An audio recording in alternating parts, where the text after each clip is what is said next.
el premio Dimitris Pikionis de Harvard, de la Escuela de Harvard, en el año 2008.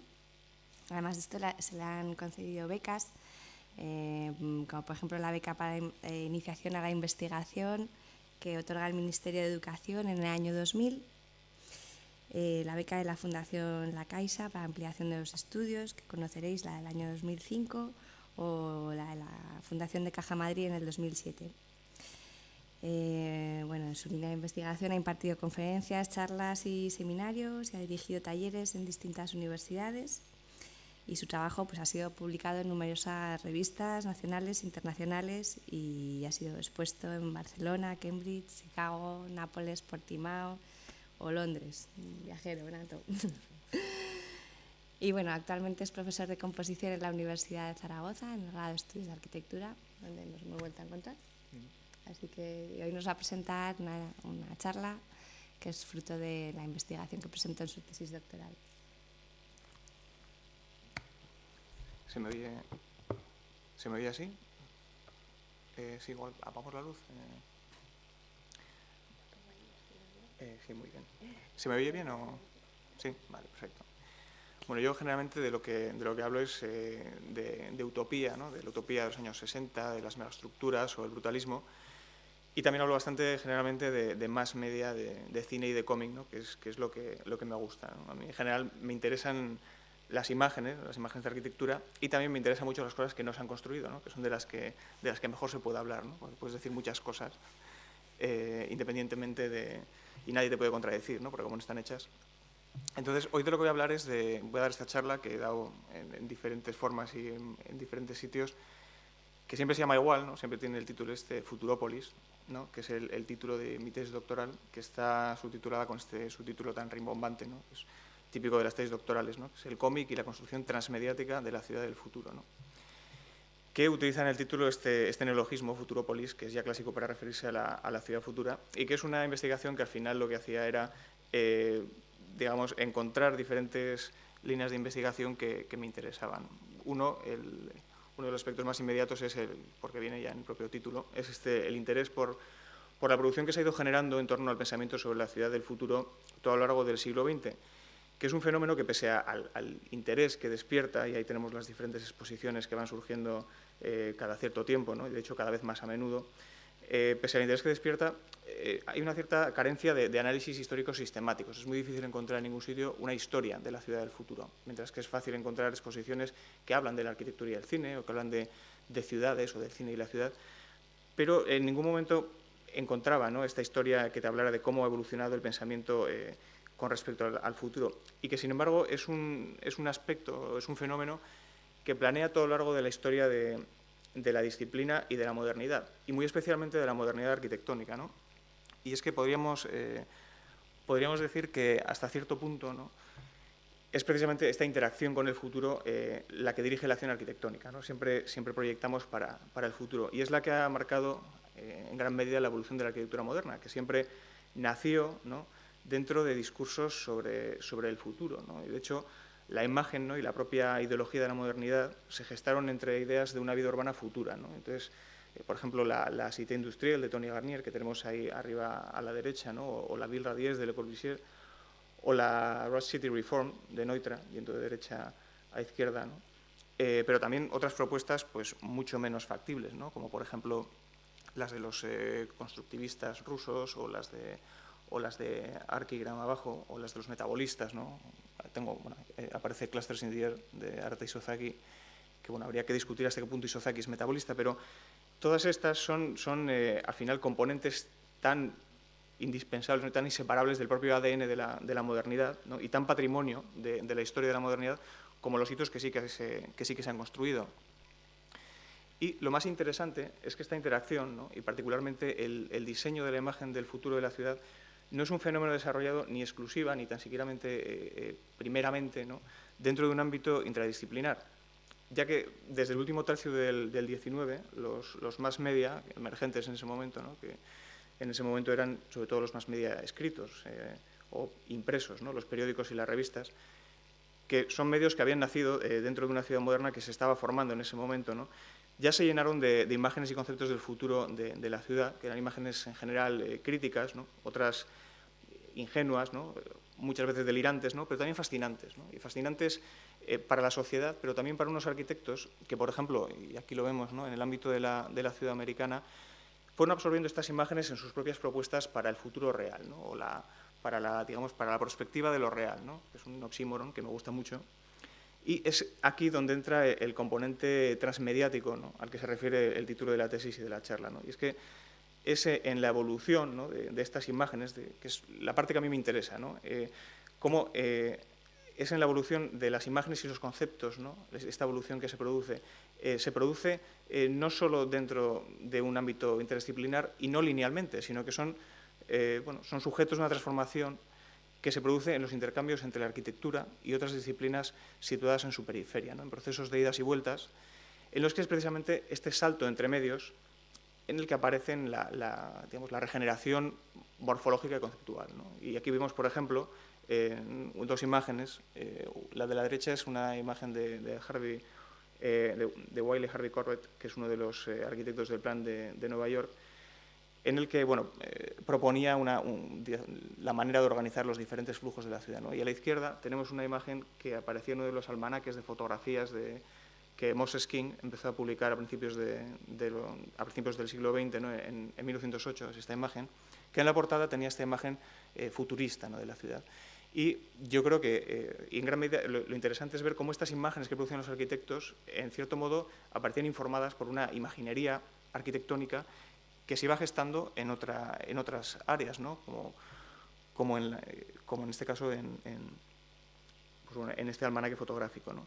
Y esto es algo que resulta particularmente patente, ¿no? Este intercambio entre los mass media y la arquitectura disciplinar, que es particularmente patente en el caso de la imagen del futuro, en la que los medios se han ido apropiando, ¿no? De las visualizaciones generadas por la arquitectura del momento, ¿no? Pues en el caso de este dibujo que está hecho por Richard Rummel, pues de las imágenes de la arquitectura que estaban haciendo, la arquitectura protomoderna, ¿no? Y Beaux Arts que se estaba produciendo en Chicago y en Nueva York, pero que también han devuelto a la propia concepción que del urbano se tiene dentro de la disciplina, ¿no? Con films como Metrópolis o Blade Runner, que todos conocemos, que son productos de la cultura visual cuya influencia real, ¿no? En la arquitectura, y de esto hablaré más tarde, puede rastrearse con bastante facilidad, ¿no?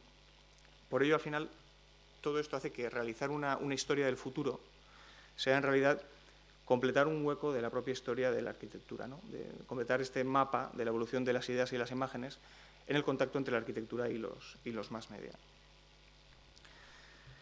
Y algo que resulta particularmente patente, ¿no? Y esto, o sea, lo que resulta patente y fascinante comprobar, ¿no? Sobre todo para mí, es cómo en este trazado de este mapa, de esta genealogía, ¿no? Del futuro, en este caso, han jugado un papel fundamental actores mucho más modestos de la cultura visual, ¿no? Como por ejemplo el cómic, que es un medio con una historia de amor-odio con la arquitectura, ¿no? Amor por parte del cómic, que generalmente gusta mucho de reflejar la arquitectura, y amor y odio a partes iguales desde la disciplina, ¿no? Desde la arquitectura. Pues, a los arquitectos en general les gusta mucho hablar de cómic, pero también hay bastante reticencia, ¿no? a mezclar la arquitectura con estas disciplinas que puedan quizá menoscabar, ¿no? su pedigrí cultural, ¿no? Pero que, sin embargo, es un medio que ha tenido una presencia insospechada en la generación del imaginario futuro de la ciudad. Insospechada a priori, ¿no? Porque es muy inhabitual como objeto de estudio, pero en realidad muy poco sorprendente si atendemos a la condición que ha tenido el cómic durante la mayor parte del siglo de ser un medio real de comunicación de masas, ¿no? Un producto que, precisamente por ser low-tech y low-cost, ¿no?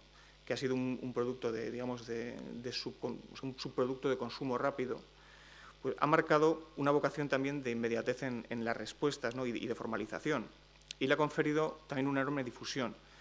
Y entonces, aparejado esto, una enorme capacidad, por simple iteración, de reformular conceptos que no siempre ha estado presente en otros medios como el cine, ¿no? Que al final se ven lastrados por su necesidad de molestar, ¿no? a miles de extras para hacer una escena nueva, ¿no? O de construir nuevos decorados, ¿no?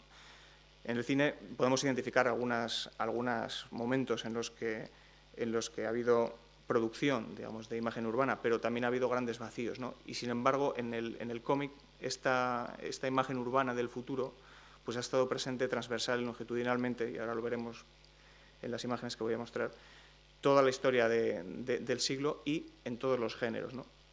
pero pese a ello continúa siendo un medio pues, ampliamente inexplorado y también carente, por supuesto, del pedigrí cultural y sobre todo académico de otros medios como el cine o la fotografía, ¿no? Que sí que lograron desde el principio una rápida legitimación cultural, ¿no? Lo que por otra parte hace su estudio pues, doblemente atractivo, ¿no? Es muy atractivo precisamente porque nadie lo ha estudiado y porque en el fondo molesta un poco, ¿no? Lo que siempre hace que te apetezca más, ¿no? Estudiar. Y esto es pues, a lo que me he dedicado, ¿no? O sea, en esta feliz confluencia de estas dos pasiones, ¿no? Es en la que surge esta tesis que presenté hace bien poco, que se llama Futurópolis, ¿no? Y que plantea esto, la construcción de una historia razonada de la evolución de la imagen de la ciudad del futuro desde finales del 19, que es cuando se produce, hasta la actualidad, pero guiada a través del cómic, precisamente porque es el medio en el que se ha digamos, manifestado de una manera más sostenida, ¿no? Y que al final trataba de cubrir varios objetivos. Por una parte, trazar una genealogía, ¿no? De la ciudad del futuro, ¿no? Ver cómo ha ido evolucionando la manera en que se ha imaginado el futuro todo a lo largo del siglo XX, ¿no? Y luego analizar los intercambios que se producen entre diferentes medios y disciplinas y que marcan esta evolución, ¿no? Y, de acuerdo con esto también, pues, establecer cuál es el papel del cómic, ¿no? este arte povera, ¿no? En esta evolución y deducir de cuál ha sido este papel, cuáles son también las potencialidades que puede tener el cómic en un momento como ahora, por ejemplo, de pervivencia de lo digital, ¿no? Y también, y esto también era, claro, es la parte también más atractiva, por lo menos en un primer momento de la investigación, rescatar una parte del patrimonio visual de la arquitectura que es muy desconocida, ¿no? Y que he de decir que la verdad es que era muy desconocida incluso para mí, ¿no? Aquí tenemos algunas de las tablas que utilicé en la tesis para mostrar cómo se han ido solapando las diferentes formas de ver el futuro, y a la derecha tenéis unas fichas, ¿no? Que son parte de la investigación previa a la tesis y que, bueno, o sea, son parte de un fichero enorme, ¿no? O sea, que la verdad es que he de reconocer que la magnitud y el interés de la presencia de la ciudad en el cómic me sorprendieron a mí el primero, ¿no? Yo pensaba que tenía una cultura de cómic muy amplia, ¿no? Llevo leyendo cómics toda la vida, pero cuando realmente me metí en este tema vi que había tanto material que me vi obligado a realizar una especie de atlas de ciudades del futuro con más de 200 ciudades identificadas con nombre y apellidos, y de los que luego, pues aparte, hice diferentes fichas, y uniéndolas y analizándolas a través de diferentes taxonomías, pues fue surgiendo el cuerpo de la tesis, ¿no? Que la tesis en sí tiene 6 capítulos que están contados de manera episódica y que permiten tener una percepción, ¿no? De cómo ha ido evolucionando la ciudad, ¿no? Pero en esta charla voy a hacer algo mucho más breve, y simplemente y también con una narrativa menos lineal quizás, ¿no? Y lo que voy a hacer es hablar un poco de cómo surge la ciudad del futuro, principalmente en el cine, ¿no? Cómo se ha manifestado, después ver de dónde viene este origen y cómo se ha producido también en el cómic, y finalmente, pues bueno, hacer unas pequeñas conclusiones de ¿y para qué sirve esto, ¿no? Entonces, bueno, empezamos, ¿no? con el futuro. Y empezamos con cómo surge el futuro a través de una visión de la ciudad moderna, ¿no? Entonces, como decía, esta interacción entre la arquitectura disciplinar y los mass media se remonta ya a principios de la propia ciencia ficción visual. Como ya atisbaba Luis Buñuel en 1927, en un momento además en el que el cine apenas tenía 30 años de antigüedad, y en el que realizó la siguiente afirmación en una reseña para la revista madrileña Gaceta Literaria, ¿no? Y decía esto: ahora y para siempre el arquitecto reemplazará al director escénico. El cine será el fiel traductor de los sueños más atrevidos de los arquitectos, ¿no? Que es curioso que dijera esto en un momento en el que el cine en realidad estaba aún un poco en pañales, ¿no? Y claro, Buñuel a lo que se refería era esto, a Metrópolis, ¿no? Un film que vendría a representar durante más de medio siglo la imagen cinematográfica por excelencia de la ciudad del futuro.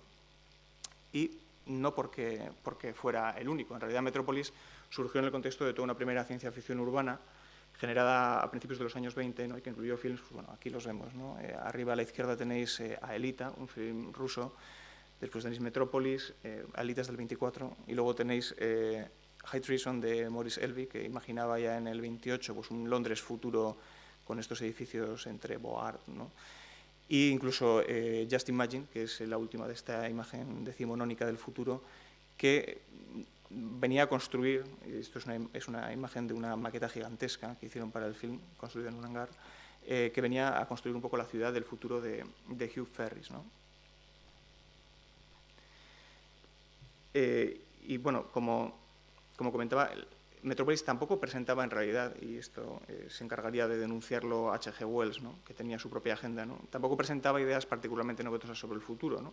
O sea, Wells decía que al final el futuro que presentaba Metrópolis era un futuro entre ucrónico y obsoleto, ¿no?, muy al contrario de su propia película, ¿no?, para la que realizó un guión y que dirigió David Butler, que sí que trataba de ofrecer algunas propuestas genuinas sobre la vida futura, ¿no?, que era Things to Come, que precisamente en castellano se tradujo como La vida futura, y para la que trataron de traer a gente como Moholy Nagy o como Le Corbusier. Le Corbusier declinó amablemente la propuesta.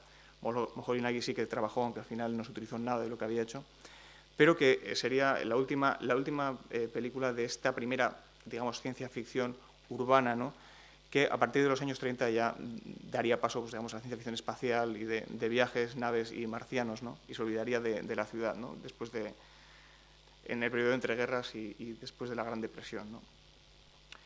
Y en este sentido tampoco había mucho de nuevo en la arquitectura de Metrópolis, que presentaba un protomodernismo sincrético, ¿no?, que podía encontrarse igualmente en las visiones de los utópicos americanos, que desde finales de la década de 1910 más o menos ya habían imaginado el futuro, ¿no?, en la forma de un hiperbólico Nueva York, ¿no? Y aquí tenemos, pues, los trabajos de Hugh Ferris o de otros, ¿no?, como por ejemplo, bueno, pues, aquí tenemos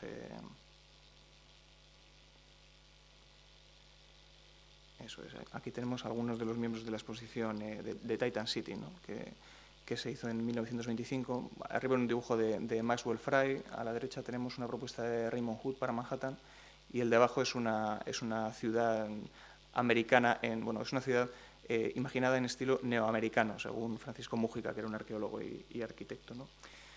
Pero lo que es el film de Fritz Lang sí que tenía, ¿no?, está dotado de una capacidad muy particular de fascinación, ¿no?, que se derivaba precisamente de una capacidad para captar, digamos, el ethos de la ciudad moderna, ¿no?, tal y como era percibido por un ciudadano de principio del siglo XX, y esto le dotaba de una sensación de veracidad que todas estas imágenes de los arquitectos, en el fondo, no terminaban de recrear, ¿no?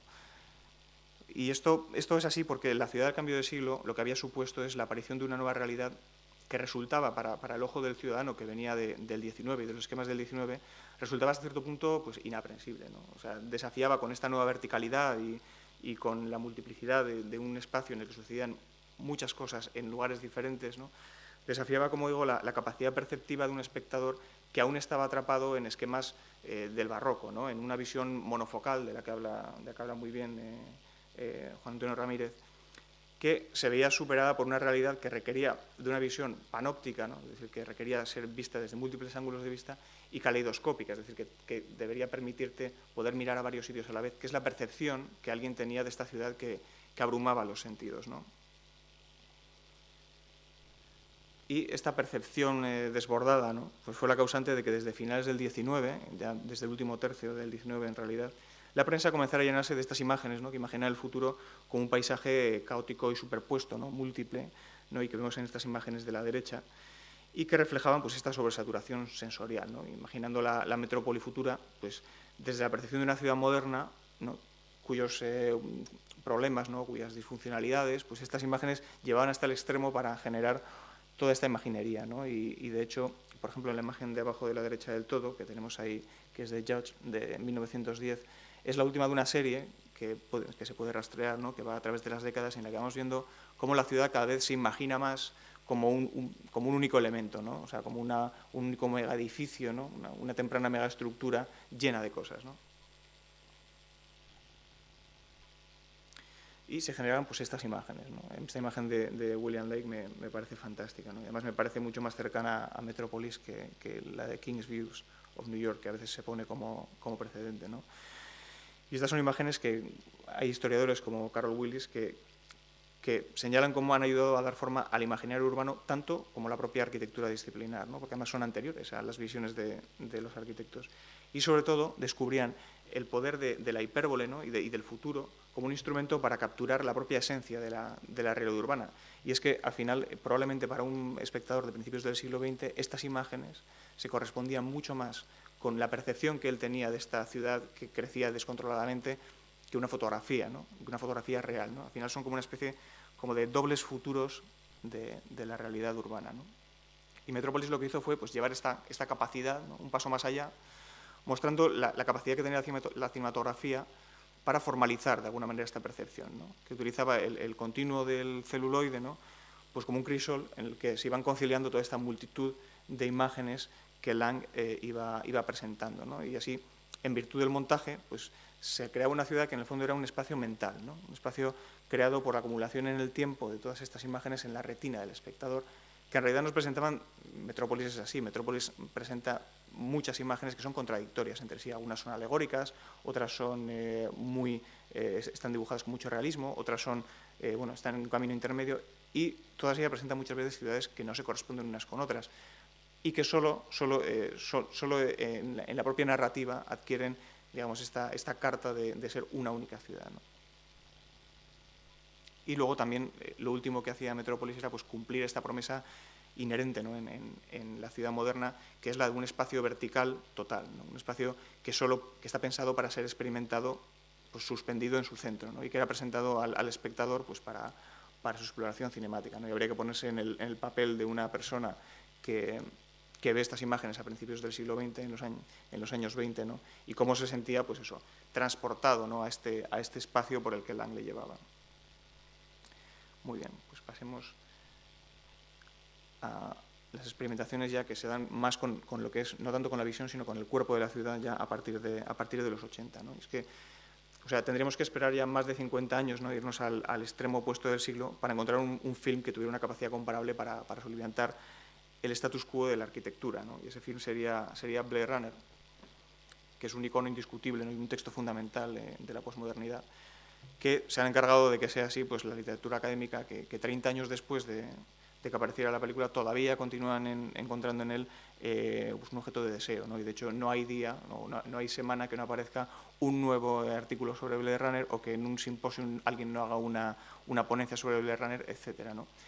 Pero nuevamente es un film que debió, sobre todo, su capacidad de subyugar al espectador al retrato que hacía de una ciudad futura que recogía el testigo de la ciudad de Lang para representar esta vez la esencia de la posmodernidad, ¿no? Una posmodernidad que tras medio siglo de hegemonía moderna recuperaba los rasgos de la protomodernidad y los exacerbaba, ¿no?, los llevaba al límite y daba forma a un paisaje congestionado, ¿no?, hiperbólicamente vertical y sobre todo muy referencial, que recuperaba descontextualizados pues, elementos de toda la historia del género y de la propia ciudad moderna. Y al hacerlo, y esto es lo que me interesaba, es redescubrió la ciudad como el ecosistema de la posmodernidad, ¿no? En estos años todavía tenemos los efectos del posmodernismo arquitectónico, un posmodernismo excluyente, ¿no?, y exclusivo, ¿no?, que es pensado para ser degustado desde dentro de la disciplina. Y Blade Runner lo que mostraba era la posibilidad de un posmodernismo inclusivo, ¿no?, que reciclaba y admitía apilados en capas los diferentes momentos de la historia de la ciudad. Bueno, de la historia de la ciudad y de la historia también del propio género.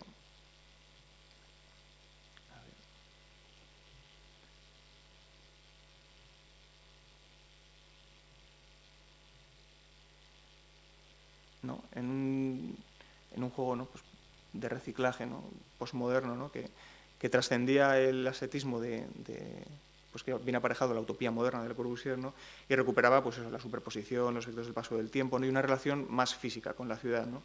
Y, de hecho, la presencia de Blade Runner la podemos rastrear en toda una generación de arquitectos, ¿no? Y podemos hablar de Renkulhas o de la arquitectura aditiva de Jean Nouvel y su Tech Noir o del resurgir de la superposición o de las texturas oxidadas, ¿no?, que encontramos, yo que sé, en Morfosis, en Ereko o en Moss, ¿no? Y nuevamente la ciudad como un espacio mental, ¿no? Porque en Blade Runner encontramos, y bueno, aquí no me voy a extender porque este es otro de mis temas favoritos, ¿no?, podemos encontrar otra vez el collage que encontrábamos en Metrópolis, pero también el reciclaje, y es que a lo largo de Blade Runner nos encontramos muchas veces con los mismos elementos que han sido reutilizados en una y otra toma y que acaban, en cierto modo, pues uniendo, ¿no?, lo que no deja de ser un collage de imágenes muy diferentes, ¿no? Y luego también la influencia de Blade Runner se puede rastrear en el propio cine de ciencia ficción, que después, en las décadas siguientes ha sido construyendo Blade Runner hasta cierto punto, ¿no?, y ha desarrollado el cine esta relación simbiótica, ¿no?, casi fetichista que tiene con la ciudad americana, ¿no?, creando pues, sucesivos dobles, ¿no? Que vienen siendo nuevamente cada vez Chicago o Nueva York o una ciudad americana genérica, ¿no? Que exploran la ciudad americana pues, como textos sobre los que leerla, ¿no? Y como imagen, o sea, utilizando el término de Baudrillard, como imagen hiperreal de la ciudad. Pero, paradójicamente, tanto Metrópolis como Blade Runner, que son ejemplos paradigmáticos del papel histórico y las posibilidades del cine para la reinvención de la imagen urbana, también subrayan la naturaleza inevitablemente colectiva y multimediática de la construcción de este imaginario urbano. Y también permiten establecer el papel que medios menores han tenido en ella, ¿no? Así como las posibilidades de desarrollo que estos otros medios ofrecen, ¿no? Y entonces, en el caso de Metrópolis, por ejemplo, pues la formulación de la ciudad como un espacio eminentemente vertical, pues pensado, ¿no? Para ser experimentada en su centro, no era una imagen ajena a la cultura popular y ya aparecía en las imágenes de Albert Robida del siglo XIX o, por ejemplo, en esta imagen de Collier's Weekly, que es la primera en la que he encontrado, ¿no? una correspondencia más o menos directa con el espacio de Metrópolis, pero que seguramente podría rastrearse incluso antes, ¿no? ¿no? Porque tampoco el viaje cinemático que propone Lang es exclusivo ni es la primera vez que se propone, ¿no? Y, por ejemplo, Winsor McCay, que era un habitual dibujante de fantasías urbanas para los editoriales de Randall Hearst, también había explorado 2 décadas antes este viaje cinemático a través de la ciudad vertical en varias planchas de Little Nemo in Slumberland, que es un hito de la narrativa gráfica que surge paradójicamente al principio del género, en 1905, ¿no? Y proponía pues, este viaje, ¿no? A través de un Marte pues, convertido en un infinito vertical, ¿no? Que tiene también numerosas conexiones con Metrópolis en otros niveles, ¿no? Pues es una ciudad que se produce así porque por efectos del capitalismo y también tiene un dueño, ¿no? o un presidente de la ciudad, ¿no? Como ocurre en Metrópolis, etc. Pero lo que más me interesa es que también en el caso de McCay, esta concepción del urbano puede rastrearse hasta la percepción de la ciudad moderna, ¿no?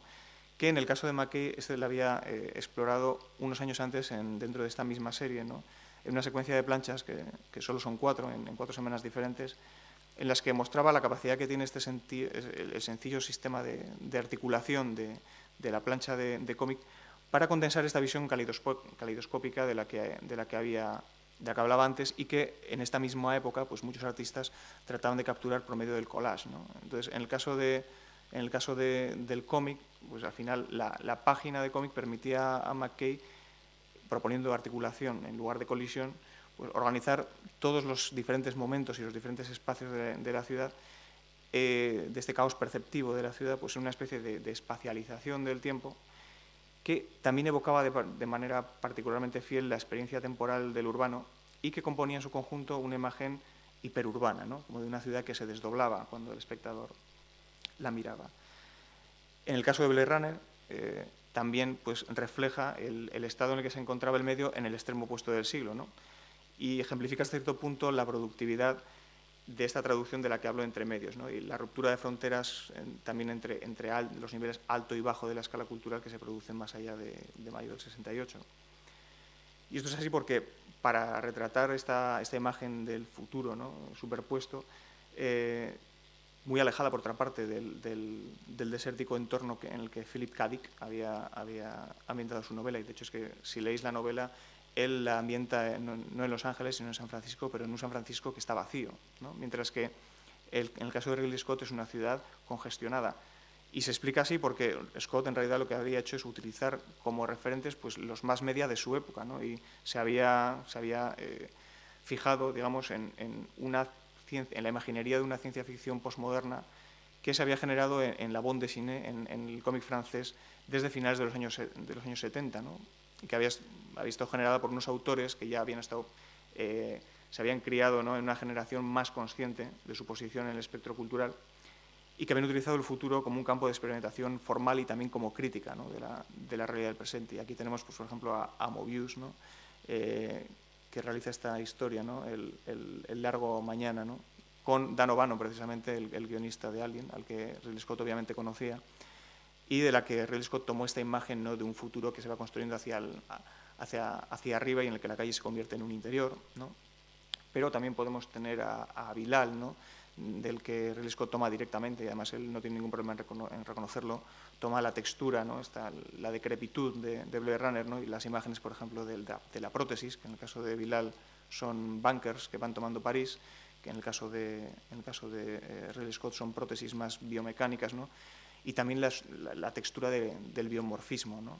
De la que hace gala Scott, trayéndoselo en cierta medida del film anterior de Alien, y muchos otros, ¿no? Y podemos hablar de ranseros o de las evoluciones posteriores, ¿no? Que esta imagen de la ciudad decrépita tiene en el cómic de los años 80, ¿no? Y también lo que Blade Runner pone de manifiesto, ¿no? Y aquí ya entramos en el futuro, ¿no? como texto, ¿no? Pone de manifiesto la evolución que el medio, y me refiero al cómic, que el medio había sufrido, y también sus contribuciones a la imagen del futuro, desde la época de la Gran Depresión. En la Gran Depresión, pues la space opera clásica, ¿no? Pues había reflejado una ciudad del futuro que también reflejaba la condición de producto subcultural del medio, ¿no? Que estaba limitado a la creación, en palabras de Juan Antonio Ramírez otra vez, de universos feéricos, por lo que tienen de fabulosos, que se convertían en el refugio último, pues, de las formas del futurismo o del expresionismo que se habían visto truncados por las sucesivas guerras mundiales, ¿no? Pero que, sin embargo, van cambiando, ¿no? en su avance a través de las décadas, y pronto pues esta ciudad mítica se va combinando con la estética del pulp, como señala Paul Virilio en un artículo del 68, y producen, pues bueno, en el transcurso de las 3 décadas siguientes irían produciendo, ¿no? Pues a través de esta fusión de esta visión mítica y la visión mecánica, pues una ingente cantidad de variaciones sobre el mismo tema, ¿no? En contraste, por otra parte, con la ausencia de la perspectiva urbana en el cine, que entre los mediados de los años 30 y principios de los 70 presenta poca imaginería urbana de interés, salvo, bueno, casos aislados, ¿no? Como Planeta Prohibido u otras, ¿no? Y esta es una herencia visual, claro, no es de extrañar que en los años 60, pues Archigram, cuando empezara a reclamar, ¿no? una imagen, o sea, una arquitectura del futuro, pues acudiera a ella, ¿no? Y no solo por ser la única disponible, aunque hasta cierto punto es cierto, ¿no? Porque si uno quería utilizar imágenes urbanas en los años 60 del futuro, tenía que acudir al cómic, ¿no? Sino también por la facilidad que tenía las ciudades dibujadas del cómic para capturar, en sus propias palabras, pues, las propiedades, ellos decían, ¿no? Del objeto movimiento, ¿no? En las que se podía crear esta arquitectura otra que pedía gente como Rainer Banham, y que ellos buscaron, ¿no? En productos no high profile, ¿no? Como Dan Dare, por ejemplo, que es una tira de ciencia ficción, digamos, con una calidad en la producción muy diferente, mucho más avanzada, ¿no? que la de los cómics americanos. Sin embargo, Archigram, todas las imágenes que producen en Space Prop están sacadas de cómics americanos de lo más, digamos, de lo más comercial, ¿no? Y pues si uno analiza las diferentes imágenes del collage de Warren Chow, pues va encontrando imágenes de Mystery in Space, de Magnus Robot Fighter, como estas que se ven aquí en la zona central de la imagen, ¿no? A la derecha tenemos Magnus Robot Fighter, a la izquierda tenemos Space Probe, la misma imagen recortada, ¿no? Que es algo que yo me he rastreado todas estas imágenes, ¿no? Que tenía mucho tiempo, y que bueno, encontramos en viñetas de estas revistas y de los Cuatro Fantásticos o de otras tiras de la época, bastante alejadas, digamos, de los niveles altos de la cultura popular, ¿no? Y todo esto se ve aún más potenciado ya a partir precisamente de este momento y de los años 60, ¿no? Entonces, los años 60 verían un cambio fundamental de parámetros que también estaba auspiciado por el paralelo cambio de paradigma cultural, ¿no? En el ámbito francés, sobre todo, donde el cómic había gozado de una consideración sociocultural muy diferente ya desde la década de los 40, la arquitectura y la ciudad pues, habían ido gozando de un protagonismo mucho más marcado desde la segunda posguerra, ¿no? Y aparecieron como fetiche de un género histórico que retomaba, por una parte, una mentalidad arqueológica muy francesa, ¿no? Recuperando pues, para la ciudad histórica esta mentalidad reconstructiva del Beaux Arts y de la Academia Francesa en Roma, y que producía pues, bueno, elaborados ejercicios de inducción histórica, ¿no? Y no solo, digamos, en los cómics, en cómics con una vocación pedagógica, sino en cómics como Asterix y Obelix, pues bueno, nos encontramos con estas fantásticas reconstrucciones de Roma, o arriba nos encontramos en Alix, una serie de viajes de Jacques Martin, nos encontramos pues, como no, con imágenes de estas ciudades inventadas, ¿no? Utilizando los órdenes clásicos, ¿no? Y todo esto, a partir de 1960, pues, se traslada también a otros géneros, ¿no? Y esta recuperación de la complejidad se traslada también a la imaginación del futuro, ¿no? Y el cómic, pues, por ejemplo, fue muy permeable inmediatamente, ¿no? A un debate sobre lo urbano que se encontraba muy presente en el mundo francófono. Y si, por ejemplo, rastreamos las publicaciones de Michel Ragon, vemos cómo el futurismo, ¿no? Un nuevo futurismo, estaba en la escena cultural muy presente y además estaba en el debate social, ¿no? Y el cine, pues, el cómic se apropió muy directamente de estos productos de la escena utópica, ¿no? Aquí, por ejemplo, he traído abajo a la izquierda una viñeta de Los náufragos del tiempo, en la que encontrábamos parte de la acción situada en una ciudad flotante muy, muy parecida a la isla de Thalassa que Paul Maimont había propuesto un año antes para Mónaco, ¿no? Y que sobre todo pues, se fueron recombinando, ¿no? Con la herencia fantascientífica anterior, ¿no? Y con la complejidad también de la ciudad histórica del cómic, y dieron origen a una nueva ciencia ficción que era mucho más arquitectónicamente consciente y que fue adelantando estéticas y esquemas que el cine exploraría, aunque solo parcialmente, en las décadas posteriores, ¿no? Y a la derecha, por ejemplo, tenemos a Valerian pues, haciendo Star Wars antes del estreno de Star Wars, ¿no? Y de hecho podríamos hablar mucho de cuánto Star Wars copió de los cómics de la época, ¿no? Y que sobre todo lo que creó fue el escenario para que luego una nueva generación de autores, ¿no? Ya amparados en esta supresión de fronteras entre la alta cultura y la cultura popular, pues para que esta generación utilizara el medio para la experimentación pura, ¿no? En ejercicios especulativos que ya llevaban la perspectiva pues, a una zona de autonomía, ¿no? Ya se olvidaban del futurismo y exploraban la ciudad pues, en su intersección libre con inquietudes de la alta cultura, ¿no? Y ahí tenemos a Mobius, que hacía estos ejercicios dadaístas de escritura automática, ¿no? En la que lo orgánico se vuelve, por diferentes aliteraciones, lo orgánico pues, se vuelve arquitectónico y vuelta atrás, ¿no? O ejercicios de cut-up, ¿no? De este método que William Burroughs utilizaba en la literatura, ¿no? Para producir nuevos textos, ¿no? Que dan origen pues, a estas folies, ¿no? Que en el crisol que supone el dibujo, ¿no? El dibujo a mano, pues combinaban el nuevo realismo pues, con el surrealismo de Magritte, o la metafísica de Quirico, o la visceralidad de Dalí, como en este ejemplo de Moebius, y que generaban pues, el humus visual, ¿no? Tan complejo referencialmente, en el que se gestaría después Blade Runner. Y luego esta conciencia arquitectónica y esta voluntad de generación de imagen urbana aumentan el progreso hacia el final del siglo, ¿no? También en ocasiones con una enorme adyacencia con lo disciplinar, como en el caso de Japón, ¿no? Donde la tecnificación del país se ha reflejado pues, en un manga cuyos autores retoman caminos cortados de su herencia arquitectónica, ¿no? y de la propia realidad urbana, y así pues producen, ¿no? Estas visiones de un Japón supermoderno, ¿no? Como en el caso de Akira, de Kazuhiro Otomo, que toma, digamos, las referencias visuales del distrito de Shinjuku y se crea una nueva iteración de Tokio, ¿no? Que es un Tokio hasta cierto punto hiperbólico, ¿no? O bueno, fantasías metabolistas, ¿no? Como las de Masamune Shirow en Appleseed en esta época. Y bueno, pues que van evolucionando hacia el final del siglo, y lo que es interesante es cómo en el caso de Japón van evolucionando en el cambio de siglo pues hacia escenarios ya que sobrepasan, ¿no? Digamos, sobrepasan lo razonable o lo lógico, ¿no? En los que la mecanización, ¿no? que sufre el país pues va desembocando la imaginación de los autores pues en un momento urbano posthumano, ¿no? Estas visiones generadas pues en la tendencia del cómic a la prosopopeya, ¿no? A la personificación, en la que nos encontramos ciudades, ¿no? Que dan forma urbana al tropo de la ciudad de cyborg, ¿no? Que es una cosa que aparece muy recurrentemente en la literatura académica y que en el caso del cómic aparece de una manera directa, ¿no? O sea, y que pues, bueno, acaban presentando estos escenarios de autonomía total pues, que recogen, ¿no? Como en el caso de Blame, de Tsubomo Niei, que es un autor que bueno, tiene formación arquitectónica, lo que no es de extrañar, y que recoge pues, esta ansiedad, ¿no? Que se ha generado en Japón, ¿no? Pues esta ambigua relación que tiene pues, con su desarrollo urbano y con la tecnificación, ¿no? Y tienen esta dicotomía entre tecnofilia y tecnofobia, ¿no? que en el cómic ha adquirido una forma urbana, ¿no? Y pues, bueno, más aún pues, en el caso de las numerosas distopías satíricas, ¿no? Que desde la ironía pues, utilizan sus absurdas premisas, ¿no? Pues como catalizador para la generación de forma urbana, ¿no?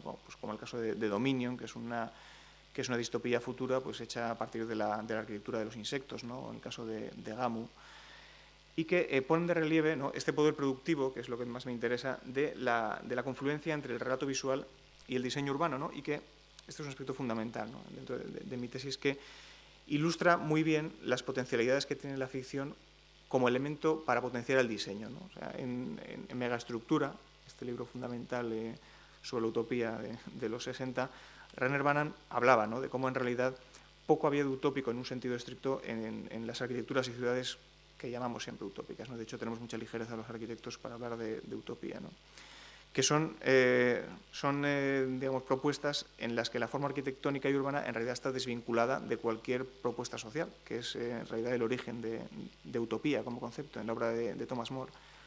Pero esto no es así en la ciencia ficción visual y sobre todo en la gráfica, ¿no?, donde la utopía, que es un concepto que nace en lo literario, y sobre todo la distopía, muy curiosamente, o sea, la antiutopía, pues aparecen cargadas de una capacidad muy poderosa de generar estilo arquitectónico, ¿no?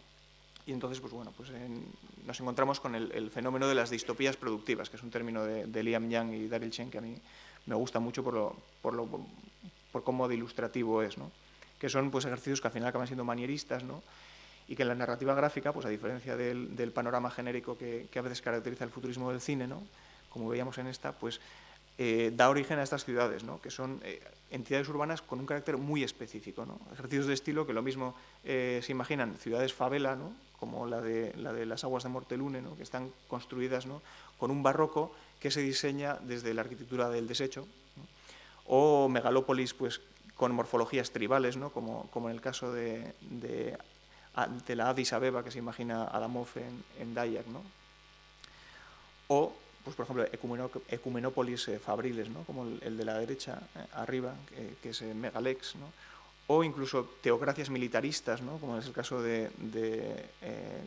Cara de Luna, ¿no?, que es una fábula de Jodorowsky y Book, donde lo que hacen es imaginarse una ciudad generada toda ella a partir de las formas del búnker, ¿no?, que Paul Virilio había estudiado en su arqueología búnker y que ellos utilizan para diseñar diferentes tipologías, ¿no?, y crean toda una ciudad búnker a través, o sea, toda una ciudad, ¿no?, con sus diferentes tipologías de vivienda, de edificios representativos, de cárceles, a partir de las formas del búnker, ¿no?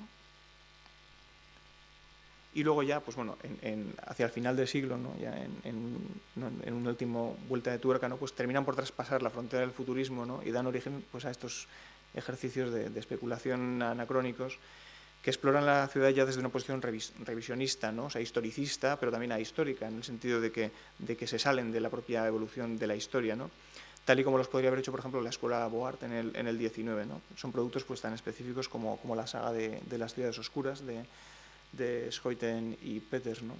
Schouten, que es un autor que viene de una familia en la que todos son arquitectos virtualmente, ¿no?, y Peters, que es un hombre que acaba de publicar la primera biografía de Jacques Derrida y que estudió con Roland Barthes, que es el padre del postestructuralismo, ¿no? Entonces ya nos encontramos con productos que ya, bueno, sí que han pasado un poco ya la frontera del popular culture, ¿no?, y que al final pues se convierten en un divertimento formal e intelectual, ¿no?, que juega pues a explorar en callejones sin salida de la arquitectura, ¿no?, y producen pues, bueno, pues ciudades que o bien están generadas en desarrollos orgánicos del estilo, ¿no?, entendido de la manera de Viollet-le-Duc, por ejemplo, en el caso de la ciudad que vemos en la izquierda, que es el primer cómic que hacen y que parte del diseño de una ciudad Art Nouveau, ¿no? Entonces toman las formas de Víctor Horta y se imaginan cómo sería una ciudad completa si hubiese sido diseñada en el Art Nouveau, ¿no? O a la derecha, pues vemos, por ejemplo, una ciudad imaginada en la intersección, digamos,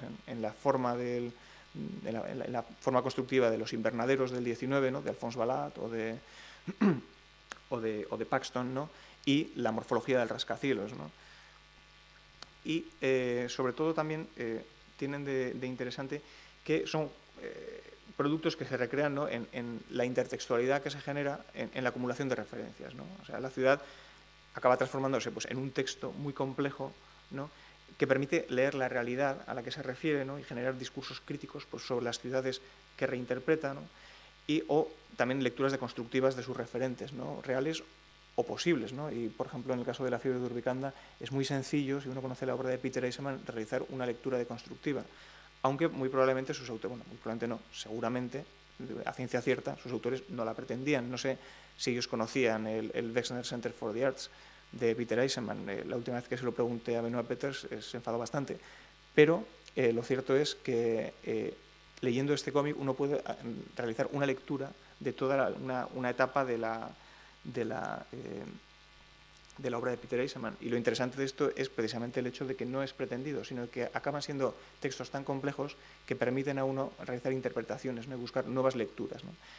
Y también las ciudades oscuras pues, acaban por epitomizar, ¿no?, esa posibilidad de intercambio entre la arquitectura disciplinar en ambos sentidos, ¿no? O sea, muestran cómo se diluyen las fronteras desde la arquitectura al cómic y vuelta atrás, ¿no? Y esto se ejemplifica pues, bueno, tanto en el caso de François Schouten, en el paso, digamos, de los diseños que realiza en sus cómics a la realidad, ¿no?, como en esta propuesta, no, en este proyecto que construyeron para la estación de Arts et Métiers en París, como al revés, cuando utilizan los universos de la ficción gráfica como escenario alternativo para desarrollar experimentos importados de la práctica real. Y en este caso, pues, nos encontramos, por ejemplo, con este, que es uno de los primeros trabajos que hace François Schouten, y lo hace con su hermano Luc, que es un arquitecto, y que este dibujo en realidad es de Luc, no de François, y que es un arquitecto que se dedica a investigar en la utopía verde, y lo que hace es utilizar, digamos, el realismo mágico de los cómics de su hermano para generar una historia, ¿no?, y desarrollar una arquitectura. Entonces, esto es lo que me parece particularmente interesante, ¿no?, cómo la ficción es un entorno fantástico en ambos sentidos, es un entorno perfecto para desarrollar investigaciones arquitectónicas que no tendrían sentido dentro del mundo real, y cómo, en sentido inverso también, la propia arquitectura se convierte en un elemento de diseño narrativo, es decir, es el germen a partir del cual surge la historia, ¿no? Y entonces, con esto termino, ¿no?, con estas conclusiones. Esto permite pues, señalar un poco, responder a esta pregunta, ¿no? ¿Cuál es el interés, ¿no?, entonces, que tienen estos otros urbanos al margen de lo fascinante que resultan como para la recreación visual, ¿no?, para gente como yo, ¿no?, o como vosotros, ¿no?, que sois arquitectos, ¿no? O sea, ¿por qué estudiar? ¿Cuál es la razón de realizar un estudio como este, ¿no?, al margen de las obsesiones personales de cada uno? Bueno, pues por una parte, porque desde un punto de vista histórico, todas estas imágenes, ¿no?, y los conceptos que vienen con ellas son, como ya decía al comienzo, parte integrante de la historia del urbanismo, ¿no? Al final, el imaginario urbano es un hecho que es multimediático, ¿no?, y en el que los medios no se limitan a difundir los productos generados en el interior de la arquitectura disciplinar, sino que toman una parte activa, ¿no?, y también aportan, ¿no?, y entonces recogen conceptos y los desarrollan desde presupuestos, intereses y objetivos alternativos a los que tiene la proyección desde lo real. Y lo que hacen es regurgitarlos, ¿no?, para dar forma a la percepción del urbano que del urbano se tiene, digamos, en el ojo colectivo de la sociedad, ¿no?, porque al final estas imágenes también marcan la manera que tenemos de ver la realidad. Y dentro de esa sociedad también estamos los arquitectos, ¿no? Y podríamos hablar de la influencia que ha tenido en varias generaciones de arquitectos la cultura visual del cine y de la ciencia ficción y del cómic en general, ¿no? Y por ello, el estudio del futuro en los media, pues lo que hace es completar la historia de la ciudad moderna, ¿no?, contribuyendo a explicar la evolución que ha tenido su imagen y también las posibilidades que tiene para el futuro el intercambio entre medios, ¿no? Y por ello, pues, esta producción pues, forma una parte irrenunciable del patrimonio de la arquitectura, que además adquiere un valor mucho mayor en un momento como el actual, en el que el desarrollo que han tenido pues, las tecnologías de representación por una parte, pero también las tecnologías constructivas por otra, pues acaban acercando cada vez más el trabajo, ¿no? Ahora sí, no cuando Buñuel lo decía, sino en este momento, el trabajo, las metodologías y los procesos de los arquitectos y los directores escénicos, que en muchos casos son los dos diseñadores de entornos virtuales, ¿no? O sea, ahora mismo cuando un director escénico y cuando un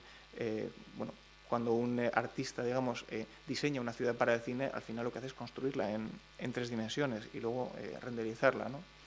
Y también podremos entrar ya en un terreno más demagógico y decir que, bueno, que al final este terreno un poco de la arquitectura de ciencia ficción es en el que nos vamos a mover los arquitectos, ¿no?, en el que nos estamos moviendo ya en este momento, ¿no?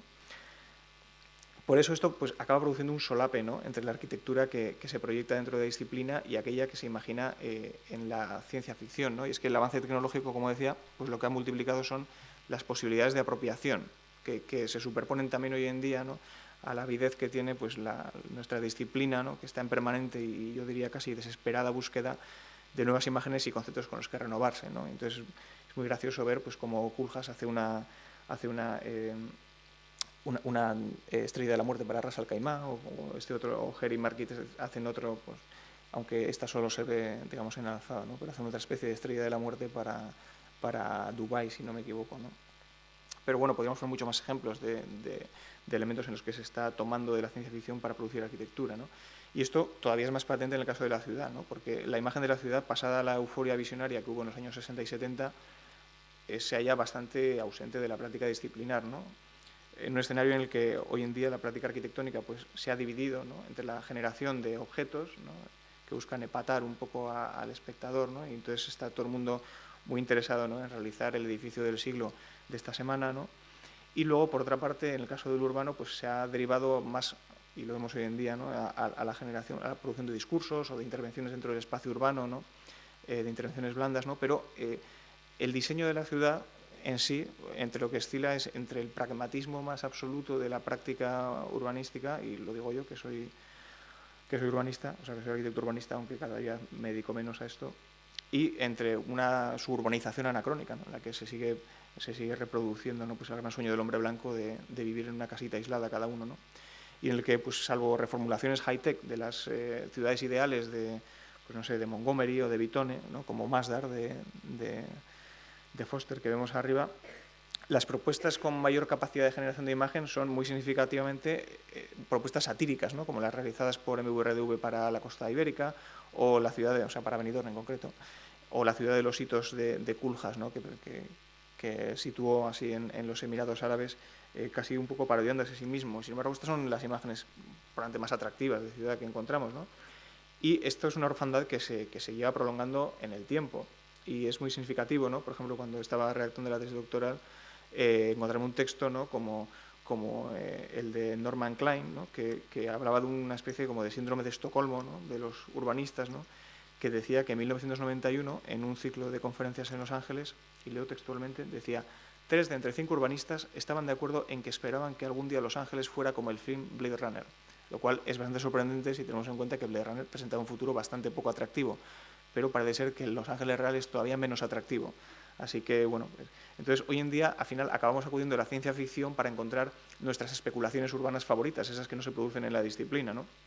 Como también se refleja en la creciente revalorización que hay entre las relaciones de arquitectura y ficción. Y, de hecho, cada vez hay más congresos, ¿no? Yo estuve en uno hace 2 años y este año vuelve a haber otro congreso sobre arquitectura y ficción, o hay revistas como Beyond, que estaba comisariada por Pedro Gadaño, que es ahora mismo uno de los comisarios del MoMA en Nueva York, y que está dedicada a relatos de ficción arquitectónica, ¿no?, que es muy curioso, ¿no?, como subgénero. Y luego también, bueno, aquí me he traído otros ejemplos de mis ficciones favoritas. Y luego también, no solo en estas publicaciones, sino también en prácticas docentes, como por ejemplo las de Nick Clear, que es un profesor de Bartlett, que tiene un curso, Unit 15, en el que se genera imagen urbana pues, a través de vídeos en los que se releen los espacios contenidos en los textos de Ballard, digamos, el escritor de ciencia ficción postmoderna por excelencia, ¿no?, o de prácticas profesionales, como por ejemplo la de Factory 15, que es una especie de spin-off de esta Unit 15, que es un estudio que utiliza la distopía como escenario para la exploración del diseño de la ciudad. Es decir, que utilizan la arquitectura como germen, ellos son arquitectos todos, y utilizan la arquitectura como germen para producir historias y vídeos fascinantes, y a la vez utilizan digamos, los escenarios que se plantean en estos vídeos, que son escenarios generalmente distópicos, para encontrar las claves con las que diseñar, ¿no?, una determinada arquitectura muy atractiva. Y de hecho tendría que haber tenido algún vídeo, si nos podemos conectar a internet podríamos poner uno de estos vídeos, ¿no? Y sorprendentemente, ¿no?, pero felizmente para mí, claro, en este contexto que está amparado por la revolución digital, principalmente pues, un medio tan low-tech como el cómic pues, ve un resurgimiento de su interés desde la arquitectura, ¿no? Por una parte, ciertamente, por el carácter revisionista, ¿no?, y de rescate del sector, digamos, low de la cultura, ¿no?, muy propio de esta era, ¿no?, que aprovecha, pues como ya hicieron Archigram en su momento, pues su atractivo transgresor, ¿no? Y ahí tenemos, por ejemplo, pues a Bjarke Ingels y su cómic hecho para gloria de sí mismo, ¿no?, Yes is More. Pero también por las propias habilidades que tiene la narrativa gráfica, ¿no?, un sistema que está situado a medio camino entre el texto y la imagen, ¿no?, con esa particular forma que tiene de representar la exploración del espacio a través del tiempo, y que se beneficia también de las relaciones tan ambiguas entre el dibujo y las relaciones espaciales de la página, ¿no? Y entonces, pues bueno, vemos que la propia exploración del espacio es algo que está muy presente en las vanguardias del cómic, ¿no? Pero que también es utilizada por los arquitectos por el atractivo que tiene también el cómic para explorar el espacio arquitectónico, ¿no? Y también, sobre todo, porque pese a todo, hoy en día el cómic, pese a ser un medio, digamos, con ese carácter vintage, ¿no? Sigue reteniendo esa capacidad de producción de imagen de la que hablaba antes, ¿no? Y así tenemos pues, que films modernos, ¿no? como Renaissance de Christian Volkmann recuperan, no sé si sin quererlo, imágenes que ya podemos encontrar en el cómic y que siguen siendo pues, un elemento que puede seguir recuperándose y que puede seguir inspirando arquitectura. No creo que Jeremy Architects hayan leído Appleseed, o a lo mejor sí, ¿no? Pero lo interesante es ver cómo el cómic, ¿no? Es un medio que sigue manteniendo esta vigencia como un escalón más dentro del proceso de intercambio transmediático, digamos, del que hablaba al principio, ¿no? Y que además tiene una ingente capacidad, una herencia acumulada enorme de imaginería arquitectónica y urbana que está aún por descubrir, ¿no? Y que está aún por ser utilizada como germen, ¿no? para la inspiración de los arquitectos, ¿no? Que nos alimentamos de este tipo de imágenes y de los conceptos que al final se desarrollan detrás de estas imágenes, ¿no? Y con esto termino, ¿no? Pues, en virtud de esta providencial proactividad que tiene en la formalización, ¿no? Que sigue derivada de ese carácter de producto de consumo pues, poco reflexivo, continúa teniendo una enorme clarividencia en la generación de imágenes y conceptos que solo después terminan surgiendo en otros lugares pues, de la alta cultura visual, ¿no? Digamos, ¿no? Y generalmente solía acabar con una imagen en la que aparecían Winsor McCay y Stephen Hall, pero últimamente me gusta más acabar con esta, ¿no? Entre la Casa de Música de Oporto y el metabúnker de la Casa de los Metabarones, que es 10 años anterior, ¿no? Y que, bueno, que también lo utilicé en un artículo que se llamaba Culhas leía tebeos, pero que dudo mucho nuevamente, ¿no? que Culhas haya leído La Casa de los Metabarones, pero lo que me parece interesante es cómo estos cómics producen, ¿no? estas imágenes arquitectónicas, ¿no? que luego aparecen como novedosas dentro de la arquitectura, ¿no? Y bueno, yo creo que con esto yo lo doy por terminado. Así que muchas gracias.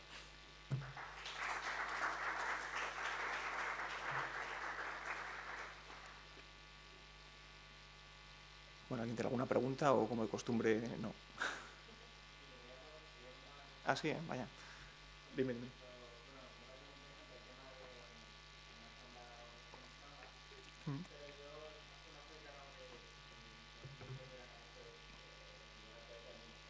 Mm.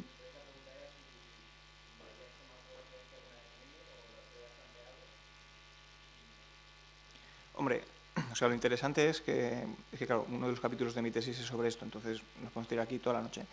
Pero sin llegar a esto, lo cierto es que muchos de los anime que comienzan, ¿no? con la fiebre un poco urbana, ¿no? en la ciencia ficción japonesa son anime que provienen de cómics. Es decir, Ghost in the Shell proviene del mismo cómic de Masamune Shirow y Akira proviene del mismo cómic de Appleseed. Y la verdad es que, en realidad, a mí me resultan bastante más interesantes las imágenes que se producen a principios de los 80, porque es una imagen que se recrea mucho más en el hardware de la ciudad, en torno a la ciudad, que en las ciudades del anime, que suelen ser ciudades en general bastante más genéricas y que también suelen ser ciudades mucho más evanescentes, ¿no? Es decir, lo bonito del manga de los años 80 es que es un manga, practica un dibujo que está muy cercano a lo que hacemos los arquitectos. O sea, hay un solape enorme, ¿no? Y de hecho a mí ya me gustaría dibujar las perspectivas que dibujaban estos autores, ¿no? Y es porque, bueno, hay un solape muy grande entre el tablero de dibujo de un dibujante de cómic que está dibujando arquitectura y el de un arquitecto que está dibujando arquitectura, ¿no? Y sin embargo, en el medio visual, ¿no? En el medio que viene del tubo catódico y que ahora es imagen digital, ¿no? Es un medio mucho más evanescente. Y las ciudades que encontramos en el anime son ciudades en general también mucho más evanescentes, ¿no? Son ciudades en las que están vistas como a través de un velo, ¿no? Entonces son interesantes, son mucho más cercanas a la estética del render que tenemos hoy en día. A mí me interesan menos porque tienen menos, lo que decía en algún momento de la charla, ¿no? Tienen menos carácter específico, son más genéricas. En algunos casos se producen todavía algunos elementos interesantes, ¿no? Como por ejemplo en la segunda parte de Ghost in the Shell, Innocence, que tiene que está construida digitalmente y tiene algunas imágenes impresionantes, ¿no? Más cercanas al steampunk, pero que nuevamente son más collage. Este es el problema de la producción digital, que es mucho más fácil copiar y pegar y luego aplicar una especie como de esfumato digital a las cosas, y hace pues eso, que sean menos específicas, ¿no? que las producciones de imagen que se producían en el cómic. Pero bueno, esto es discutible. Entonces, ¿he utilizado el anime como referencia? Sí, también. Bien, ¿alguien se atreve después de esta respuesta de 10 minutos?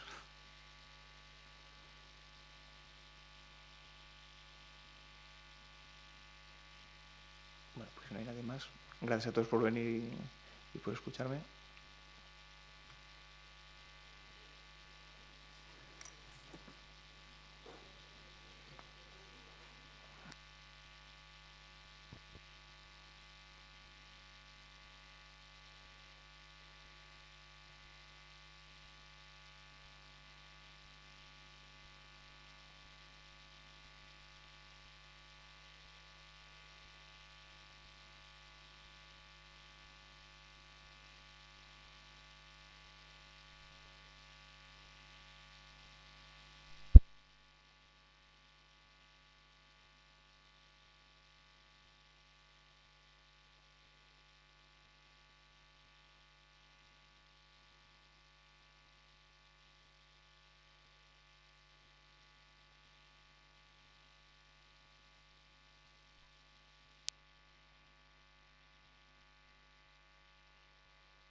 La modernidad arquitectónica, ¿no?